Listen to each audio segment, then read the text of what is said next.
Assalamu alaikum bandiraɓe musidɓe tedduɓe heɓiyankoɓe Titonde TV min calmini on moni kala inde mum e yettode muɗum min mbiyon mbar jaam hiiri tokkirɗon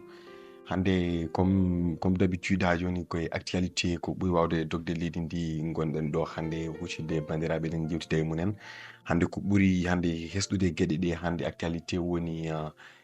ancien président de la république woni laamiɗo jaltuɗo leydi Sénégal on mo ganduɗa hoorema woni Macky Sall. Hande enen fof eɗen nana e polémique aji ne wiye Macky il n'est pas le bienvenu en français woni o wona neɗɗo bismaɗo tigui tigui toon to leydi men Maroc woni le royaume Maroc o bismakimo no yannirta ni ɗum tagui en noddude hande jalal manggal jabbirgal manggal woni PDG Titonde TV monsieur Amadou Samba Koumé ɓurɗo andirede DJ Dou yewtidi e muɗum o addanen hen ko hesɗi Amadou Samba Koumé DJ Dou a wiyama bisimilla ma e Titonde TV. Mbari milama a weltanama e mbaadi kuɓtiji ɗi kadi aussi mi calmini dendagal yeeɓiyankoɓe Titonde TV koɓe mbawi wonde e jokli windarede kala woni ni kam fartange kadi aussi Harouna Agne huccidirde ma ɗo hen aussi e nder Titonde TV bandiraɓe kala ne beltanima guila puɗɗiɗa wadde chronique aji baɗɗi fayida concernant aussi série Fanta kadi aussi machallah sortiji ɗi mbatta hen ɗi e kadi aussi andinde e findinde e tindinde hirƴinde e jirtinde ñokkide ñooke ɗe gandanɗa hoorema nana e ɗiɗon théâtre uji taw noon ko hunde nde gandanɗa hoorema moni kala wattano hen hakkille gam wawde aussi andinde ɗumen no hannirta hen wiya wonde bonne continuation en calmini aussi technicien men mo gandanɗa hoorema hande kala vidéo jeeyaɗo ɗo yuɓɓi yumti tabiti jalɗi laasi ene wayno Allah ne wela kono kanko mo tawa woni ka Diallo Pro noon no mbaɗɗuɗa e korɗi ɗo oui minen ga alhamdulillah ka Diallo mo hiɗima presque bon yimɓe ti donc ɓe Titonde TV nani e wulago ngo nani dande nde aussi le plaisir est partagé min mbima ya wone jaam ka Diallo Pro ɗo salminama wonde DJ Dou min mbima mbari millema hande Titonde TV aussi ko weltare mawde min keeɓi hande hebdema ɗo waddema recevoir par ce que woni temps uji kewɗi on n'a pas eu le temps min jiiɗi jodare ma min jewdema mais presque hande Allah hoddiri haaji donc Amadou Samba Titonde dow ma holko pamɗa e hande ko ɓuuri manam ko yimɓeɓe kalata tigui tigui woni président lamɗo leydi Sénégal jaltuɗo o wona neɗɗo bismaɗo toon to royaume Maroc ko pamɗa hen. ko noon tigui rigui ko hunde nde gandanɗa hoorema hande ɓurde wawde haalede ɓurde wawde yewtide nde tawno ko ɗum woni ko yimɓeɓe kumtorto ɗum woni kadi aussi ko yimɓeɓe kejorto hande nder oɗo saaha par ce que sa yeehi e nder laylay renndo woni réseaux sociaux ji ɗi surtout aussi to sengo YouTube ene wayno site uji kewɗi chaine uji kewɗi ko ɗum woni aussi woni bindanɗe mumen woni kadi aussi jewte mumen à chaque fois wona hunde wonde ɗum ko rimoraji tan ne tawno aussi en tolnima e Sénégal en jeehi ha ɗo gandanɗa hoorema ko haala ɓuuren en ñamdu ɓuuren en yardu ne tawno aussi so tawi en jooɗima en kalani walla so tawi en jooɗima en dañani ko en kalten en créata haala iten pawen ɗum ɗo hen aɗa andi ke aussi neɗɗo rokkita hakkille koyo miijo hen sahaji noon vraiment won certaine information ngaji ɗi jalta yimɓe ne mbaɗa hen débat kono jarani débat ne tawno président de la république Macky Sall ɗo hebdi e Afrique ɗo kadi ɗo hebdi e roi gonɗo toon to Maroc o eɗen gandi so tawi information yalti wiyama wonde o wona neɗɗo bismaɗo toon to Maroc aɗa andi fenade fentade diwata ɗum tawno a wawa aussi sodde terrain ma jogoɗa galle wiye wonde ko titre foncier ma e nder oɗon tuma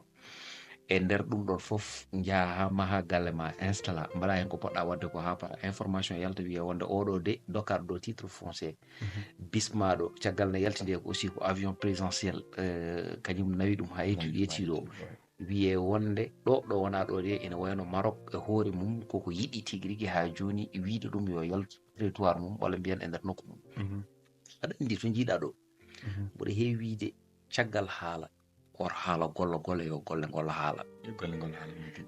il faut gouvernement oɗo wonɓe ɗo henne ɓe paama gueɗel gotel no woodi par ce que wonko paɗɗene mabɓe ha heewi ko wona ittude gueɗe ɗi foof wadde ɗum politisé ne tawno président de la république Macky Sall no wonno ɗo henne nde wonko golli sa yiɗi wasi yiide ko golli tan woto yaltu Dakar haat e nder galle ma ɗo gonɗa ɗo e nder on ɗum kono kala nde jaltuɗa sa buusi métre ko wayno 500 kilométres ma yi ko gandanɗa hoorema tigui rigui ha joni walla ko wayno 500 métres ma yi ko gandanɗa hoorema aussi aɗa andi ko gouvernement sortant o golli ko ɗum woni gueɗal ngal voilà ɗum woni ko kewmi haalde à chaque fois nde tawno aussi wiide gonga wona gonga haɗata gonga wonde gonga nde tawno gonga giɗa dawade ko gonga tan nde tawno wonko yitere yiyata jungo mema ɗum so tawi wonde hakkille wi ene yadda firti wonde ko neɗɗo o mataw ene welata nede mawɗo noon so tawi hollamo mbuɗu nangue yi wi wonde yiyani hay sinno wonde tigui rigui ha joni a fooɗi nangue gue e yitere mum wiyata wonde ko yiyani ɗum woni gueɗal ngal ko heddi ko noon est ce que oɗon tini leydi ndi ne mettiri mettede leydi ndi kadi ko heddi ko est ce que kadi ko takno yimɓe ittude président de la république toon to palais mbatti ɗon Bassirou Diomaye Diakhar Faye ko est ce que ɗum ene woodi ene joggi e nana e nder leydi he actuellement ɗo gonɗen ɗo ko ɗum woni haala ka gueɗal gongal ngal kadi aussi no woodi ɓe ngari ɓe mbi wonde ɓe gaddi ko rupture woni kesam hesamago ko wonnoɗo hen ko itteɗo ha laaɓa car goɗɗum adde wiye wonde aha rewnude lawol e reftinde lawol e gueɗe ɗe foof gona e lawol woni jubol jubanti on paami ɗum woni gueɗal ngal joni noon beele ko wonnoɗo ko e ko woni ɗo joni ko ene serti walla sertani on question arti aussi internaute uji ɗi ɗum woni l' essentiel o ne tawno wonko ɓe mbino mboɗo sikki so tawi min keeɓi lefol laamu lebbi mo woni jii changement kono noon hol changement mo jiiɗen ɗo hen so tawi tan wonti onde eɗen kalda gonga enen fof ken jomen hakkillaji en wonnoɗo ɓe mbi wonde ko jappa rappa tek hey woni jaggude neɗɗo o ɓurde ɗum doole udda ɗum woni ko wonno ɗo beele ɗum gasi e nder leydi ndi ha joni ko nambel dowma ɗum woni gueɗal par ce que à chaque fois so tawi wonda wi gasi hecci hanki wonno ko farko kon heccitawel hecci hanki e nder on tuma wonno ko on mo gandanɗa hoorema kañum woni Dahirou Sarr jiiɗa aussi e chroniqueur uji e journaliste uji ɗi gandanɗa hoorema hande kala hen kalɗo ma wi rip a jii o mo gandanɗa hoorema ko kañum woni l'autre là comment il s'appelle gonnoɗo États-Unis d'Amérique yimɓe ne gandi ɗum Assane Diouf en jii ha joni nana e nder gueƴƴalal holko saabi ɗum par ce que koko haali ko ɗum woni ko haali ko ɗum tagi aussi jomum jaggama e sa famille waɗama e nder gueƴƴalal e woɗɓe ɓe jiida e ɗum ɗon donc il faut gouvernement gonɗo ɗo o e yimɓe wonduɓe maɓɓe ɓe e nder oɗon tuma wiyeteɓe wonde tigui rigui ko patriote en ɓe ganda wonde so tawi on jaadi e leader mon ha heeɓi lefol laamu natti wonde président mon onon tan ko président de la république de tous les sénégalais mono felliti rodade bol beñe alay saago sukaɓe ndewa e mum mono felliti dukade alay saago bohi mum moddat ƴiƴam donc nak en mbawa haalde ha keɓen lefol laamu e nder ko keɓɗen lefol laamu ngal mbiyan wonde yo haala jogo nguɗon laamu wawa gasde wonde ɗum noon yoɓe gusto haala ɓe gollo président de la république ɓe potani ni wadde ɗum e programme mabɓe kono hande so tawi a ƴeewi elle wonde sa ƴeewi projet o wonti ko président de la république Macky Sall projet mo ɓe mbiyatnomo Pastef jogui o hewɓe cuusa haalde kono wonti ko président de la république Macky Sall ko Macky Sall e ɓen ɓe gandanɗa hoorema ko kañum men goni ɓe gonduɗo hen wonɓe ɗo ɓe ko ɓe goni projet o haala ka natti haalede ni holne foti wawde waɗirede e holne foti wawde rendirede ha leydi ndi wawa ɓamtade e nder oɗon tuma wona ɗum woni ko haalte hande kala natɗa actualité o ko président de la république Macky Sall e yaadiɓe mum donc nak eɗen gandi wona ɗum tagno en tigui rigui ha joni rokkude ɓe ngol ɗon lefol laamu welani ha welani sa naati e taxi manuji ɓe mbiyanma ko wuuro ngo ne metti welani ha welani sa naati e nder boutique aji ɓe mbiyanma ko gueɗe ɗe fof ne ceeri welani ha welani won hen ni ittaɓe e nder galleji men taw ko luunoɓe e nder oɗon tuma ko ronkude ɗumen wawde yebde luwas ko ɗum woni ko saabi e gueɗe goɗɗe ɗe gasata e nder oɗon tuma so tawi wonde wiyanoma leydi ndi ne heewi yalotoɓe ummotoɓe banggueji goɗɗi gara kono noon ɗo kala bertuɗo mo juuɗe wiyanma wonde ko nanga def hono goruɗa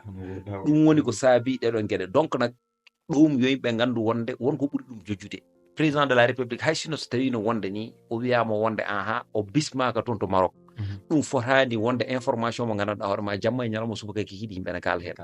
ne tawno président de la république hande mo jogui moyen so tawi wonani Maroc tan wona banggue goɗɗo ɗo wela fof no wawi yaade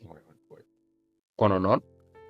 wonko gandanɗa hoorema ene foti powtan hakkille par ce que ɗo guila dawa dawi président de la république so tawi wonde umminomo ɗo e nder oɗon tuma heewi ko yaade France heɓa toon jooɗo kono kanko il est le seul mo gandanɗa hoorema wiide wonde suɓi koye nder Afrique suɓi toon to Maroc ko toon waɗi galle mum kono noon yoɓe paam so tawi wonde ɓe gollaki président de la république nana gollo Macky Sall hande poste mo jogui o ƴewani ni salaire mo jooma e jogui o il faut qu'on se dit la vérité aussi yo yimɓe kaldu gonga ça veut dire noon rokkimo ɗum ko gandal makko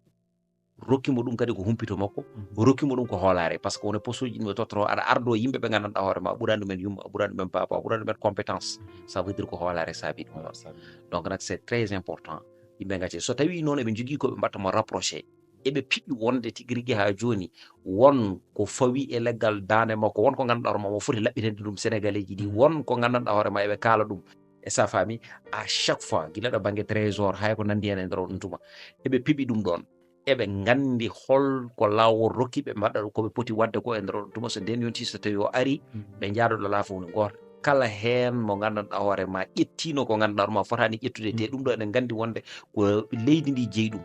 e sa fami kuugal fawe e dow mum noon woni no foti wawde yarude ko heddi ko noon wonde wiyede wonde o bismaka ɗo eyi o naggam ɗum kam aɗa andi wonde ko camte wona gonga par ce que en jiyani foof notification kollirɗo wonde lettre oɗo walla ɗerewol ngol ɗon ummi ko tigui rigui ha joni toon to royaume ha joni jammo jammo Maroc ari wonde wiide wonde o mo ganduɗa hoorema kañum woni président ancien président de la république Macky Sall wiya ko ɗo hen bisimilla way wona faade kadi konngol ma nane mi ko hen jogono fa direct après garɗa hen par ce que affaire wonde procès so tawi on waɗa aɓe tumima hunde est ce que ardemo ɗo aɗa sikki ɗum ma weeɓ walla est ce que ko hunde jarde manam ene omo jari manam noddude Macky Sall mo ganduɗa hoorema woni no kañum yeehi déjà waɗi ko waɗanno déjà est ce que on ne jari rewdeno ɗumen est ce que leydi ndi sohlani pause woni huccidde golle ɗe tigui par ce que leydi ndi yimɓe en tampi waɗi ɗum inculpé min cukkumi ɗon ɗon o liye ɓaydi kamɓe ɓe mbino ko solution déjà œuvre a yi œuvre aɗa andi ko aɗa dectalite aɗa andi kewi anani onen fof ɓe mbi ko solution noon sene woda fo caɗele ngoodi aɗa jogui peeje mboɗo sikki ko ɓurani wadde webde mbawɗon peeje kono wona wiide ne adda mo ganduɗa hoorema oɗo ko baɗɗo ko waɗi ko est ce que on nangudemo ɗo wonta caɗele eyi aɗa andi so guppo o hani tan heewi ko tuttude juuɗe mum non tigi par rapport aussi ko namdiɗa ko kadi aussi wadde gouverné wona eɗo banggue haala koɗo banggue golle so tawi noon wonti ɗon wonde ko haala tagata neɗɗo o tigui rigui ha joni wawde wadde développé mboɗo sikki leydi men ndi hay leydi wotiri ala no ɗe nawdete nde tawno so tawi neɗɗo wiɗo konngol pat cikkata wonde ko so tawi o totama ɗum noon wawi ɗum ardade ɗum woni ko woni ɗon ko heddi ko noon il faut pama gueɗe gote kala ka wonanani almudo a wonata ɗum ceerno min mboɗo anduno mboɗo fiɓi wonde so tawi ɓeɗo keeɓi lefol laamu leydi ndi mettat c'est sûr et certain c'est parce que ko gonga ni gouvernance hay goto janggata ɗum concernant aussi côté école kono noon ene namdi compétence ene namdi kadi aussi ndewa e wona certain niveau ji ndewa e wona certain poste uji ha mbawa andude mbawa humpitade mbawa famde no hannirta ni sa ƴeewi hande sen guiti Senghor en pawi ɗum ɗa hen Abdou Diouf wonino e nder gouvernement Senghor ha woni hen gouverneur woni hen ko gandanɗa hoorema aussi totta hen poste uji kewɗi ha woni neɗɗo mo gandanɗa hoorema anduno wonde so tawi Senghor yeehi toon ko Abdou Diouf arata wonnomo jogui hen expérience no ari nde aussi en jii ko waɗi ko eywa no ummi ɗon Abdoulaye Wade kadi aussi gollodimo e gollodimo e Abdou Diouf eɗen gandi ɗum ɗon e nder on tuma ha hande Allah waɗi ko heppani haɓani te yimɓe fof no gandi intelligence mo Abdoulaye Wade jogui o ala e oɗo génération mo jiimi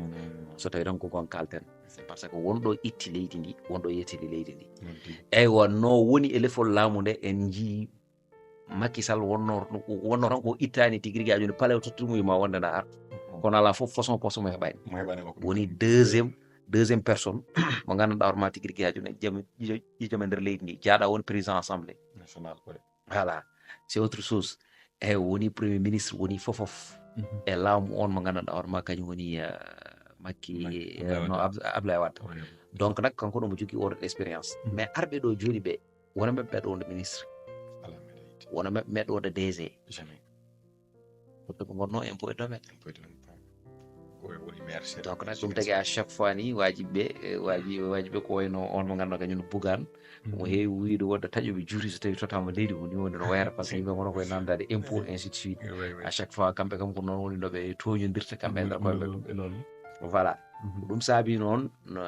en mbiyani wonde ɓe moƴƴinta eɓe jiiɗi leydi ndi wona eɓe gañi yidde noon e wawande c'est diamétralement opposé neɗɗo yidta wawa voilà yidde e wawande ene haasi noon vis-à-vis par ce que sen jii Diomaye gonnoɗo président de la république sanga aussi no waɗata prêté serment e sa famille e discours aji makko ɗi waɗata ɗi e Diomaye joni aɗa andi tan wonde e niveau o nana ngabba hay banggue démarche uji makko somo yaha cikra wonde ko ancien militaire wonno c'est parce que ça yi élégance moɗon dégagé concernant ɗum noon vi que ina yaha ha ɓooyi seeɗa jomum ene jogo hen jiyanɗe kese ene jogo hen expérience kesso concernant côté ɗum ɗon kono beele sénégalais ji ɗi ne mbawi fadde ɗum ɗon de gonomi yaɓude ɗum woni ko haala quoi beele sénégalais ji to toon yino eɗen mbawi fadde ɗeɗon gueɗe donc nak ko solution so tawi wonde ene yiya président de la république e nder oɗon tuma gonnoɗo ɗo ene sortant o woni Macky Sall so tawi wonde wonko gandanɗa hoore ma o waɗi ene andi ko ɗum nanni Sénégal e caɗele ɗe goni ɗe normalement o foti ko attirede par ce que neɗɗo tottiraka leydi wonde yo wat pasare yo bonu tottira leydi ko yo few joni noon haadi wonde lawol ene woodi nul n'est au-dessus de la loi ça c'est vrai non français wi non mbiti d'accord noon kala neɗɗo guurɗo poofowo e nder leydi ndi tuggude guila président de la république ha fayi less kuugal ene wawi fawede ma so tawi heeɓi kuulal donc nak président ene woodi ko gandanɗa hoorema ko fawi e dow leggal dande mum ko gandanɗa hoorema ɗum ɗon ko respect mo leydi ndi totti ɗum wona comme le ministre walla wona comme le goɗɗum ɗum noon so tawi wonde ɓe jiiɗi wadde ɗum yoɓe ndewɗo poti wawde rewde ɗo ɓe mbaɗa ɗum ko heddi ko noon justice o so tawi wonde wiyanoma wonde justice Sénégal ala justice kamɓe ɓe gaari ɓe mbi wonde justice indépendant ko ɗum woni ko sohla eywa so tawi on justice nanɗo mboɗo sikki justice ma wat lawol mum rewna ɗum lawol foti wawde rewde ɗum lawol no hannirta ni henna d' ailleurs que noon haade o président de la république taw Farba Ngom e Tahirou Sarr yo yimɓeɓe laɓɓitane ha laaɓa cat ganda ko woni ɗon kokol ɗum par ce que déjà won information ngaji jadduji ɗi gandanɗa hoore ma min pour min ene manki labde hakkillam par ce que neɗɗo o ene jogui droit wonde so tawi o tuumama ala ko heddi so wona wonde o joƴƴinama ɗo laafo woni goota ala ko heddi so wona mo waɗe mandat dépôt e nder oɗon tuma omo jogui droit wiide wonde mboɗo waɗa garanti temps naggam mi wasa waɗede e gueƴƴalal eywa e nder oɗon garanti noon haade wiyama wonde ko ɗum woni ko tumbrami mi totti ko foti noon ɗum noon mboɗemi yaha mboɗo fata gallam so tawi noon yeehi ha ɗo gandanɗa hoorema en goni ɗo laafo woni goto so tawi mi yani ko amande pawtemi e nder amande o mi itta mi totta amande o ko heddi ko noon ko ponmi lalade ko mi lalete tawi kono sirsi waɗe sirsi ɗum woni ko woni ɗon donc nag ɗum fawaki e wonde ɓe ƴetti walla ɓe ƴettani ƴettude kadi ko goɗɗum yimɓe kaala ha leera quoi ɗum woni gueɗal ngal ɗum saabi noon hewɓe ɓe ganduɗa hoorema ɓe gandi sénégalais ji peut être mataw won information so tawi nani tan ko tutɗum e maayi ɗum tagui ɓe keewi jahisde hakkillaji yimɓeɓe ɓe paara ɗum e fannu goɗɗo ɗum woni gueɗal ngal voilà mais bon voilà est ce que kadi affaire alhaali Farba Ngom mo kalɗa o a wino normalement potinottede ɓe kalne amende ɗum ɗoji mais est ce que Farba en kam ɓe jejjitaki parce que sous mandat dépôt dans les normes waji ɓe mbino ko dans 2 jours o foti dartade mais 2 jours en ji passi o dartaki aussi a yi quelque chose d'historique qui s'est passé à Agnam enen fof en ji ɗum woni 8 mars woni ko rewɓe jeeyi rewɓe Agnam naɓe jaltimɓe le fippuɗeji hol hen yiyande ma Dj Dou eyyi aɗa andi Farba en quoi qu'on puisse dire hande so tawi caɗele jani e mumen tan mettat yimɓe hewɓe ne tawno jooɗota ko goto jahata goto ñamata goto ɗum woni ko woni ɗon kadi Farba sinno so tawi wonde kala ƴettunoɗo jawdi leydi ndi waɗata kono Farba waɗata ni tawno ko Sénégal développé on c'est la vérité c'est parce que so yiddi ko kalmi ko tan yaha Agnam kadi aussi won hewɓe ɓe gandanɗa hoore ma so tawino wonano Allah e Farba hande gontata ko kuyɓe eywa tawata ko jomumen ene terena e dow taliji ene mbaɗa ɗum ɗo kono hande hewɓe gaafino kuuɓeje so tawi yummiraɓe mon mbiyanoma hande ma ɓiɓɓe mon pirtu wiyata wonde ko wona goo te ko Farba saabi min noon mi ñaawani e makko mbuuɗu mi ñaawani e makko buɗɗiɗi te yimɓe fof no gandi wonde min mi wona neɗɗo mo gandanɗa hoorema toujours dewo e caggal neɗɗo pour yidde heɓde mum hunde kono so tawi mi yonti ko ponmi haalde ko mi haala ɗum ha timma kono noon quoi qu'on puisse dire so gonga yonti yo haale woni so gonga yonti yo haale oɗo Tahirou Sarr mo mbi wonde yaltini plus de 8000 hectares fawi ɗum ma won plus de 400 et quelques milliards pour wadde garantie ko gandanɗa hoorema aussi ɗum ɗon woni ha joni ko wiya ene jaggire ɗum ne kadi aussi ko hunde fonde yurnitede ne tawno ndiɗon leydi so tawi ittama e nder Dakar ko seeɗa heɗata donc nak c'est très important yimɓeɓe aussi ganda kadi hen sahaji laamu ene wasa tottude neɗɗo ko yiɗi ko wiide wonde mi fawi mi addi ko par exemple garanti ngam yidde andude exactement ko tottuɗa ko hol ne kebruɗa ɗum e holno yaari e holno ɗum ɗon kadi aussi kamɓe ɗum jogui hen droit kamɓe ɗum kadi ɗum jogui hen droit mais kadi ko jaati hen sénégalais ji seeɗa ɗum ɗon guila par ce que le temps nous est compté par ce que bientôt min taji men kadi ko heddi heewani pour mbawa waynirde bandiraɓe mais an a haali ɗo haala Tahirou Sarr te Tahirou Sarr kanko woni deuxiéme sénégalais woni joguiɗo 8000 hectares en waɗi sénégalais goɗɗo joguiɗo 10 000 hectares woni je ne sais pas c'est sec walla sow yerim mi anda mais ɓurɓe hewɗo ɗo leyɗele e nder leydi heɓe kontama ene waɗi 120 000 hectares 150 000 hectares il y a des britanniques sa ƴeewi ardiɓe ko britannique il y a des gens ɓe goni côté Richard Toll ɓe jogui ko des milliers d'hectares mais Tahirou Sarr en tant que un sénégalais citoyen sénégalais jogo 8000 hectares yimɓe mbi mbaɗe décortiqué donc gonga peut être bon min jiiɗi min ganda taw ko laamu ngu to wonno jungo walla holko saabi ɗum kañum aɗa andi sa ƴeewi ko saabi ɗum ko tan koko tuuma ko ɗum tagui ko heewi ene wawi yaltude kadi e nder ɗum ɗon ko ɗum nden no jomumen mbaɗata profite o ɗum saabi ni hewɓe gandama hectare uji jogui ko heddi ko noon en gona justice ma wat ko foti wadde ko ha timma inchallah bon ko heddi ko noon vraiment ko weltare kadi aussi e weltanare no fewi e wiide aussi bandiraɓe yoɓe jahat ɓe ƴeewoya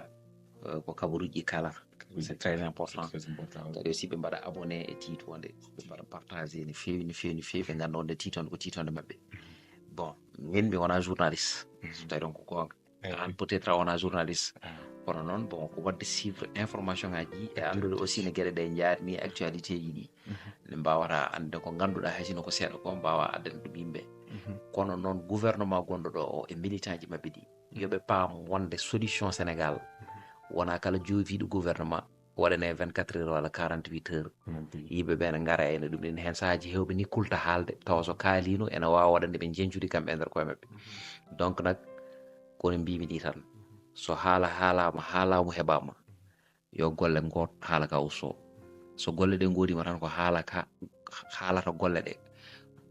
kono noon ko golle ɗe haalata ka kono noon haalata golle ɗe ok min calmini bandiraɓe musidɓe tedduɓe yeɓiyankoɓe Titonde TV woni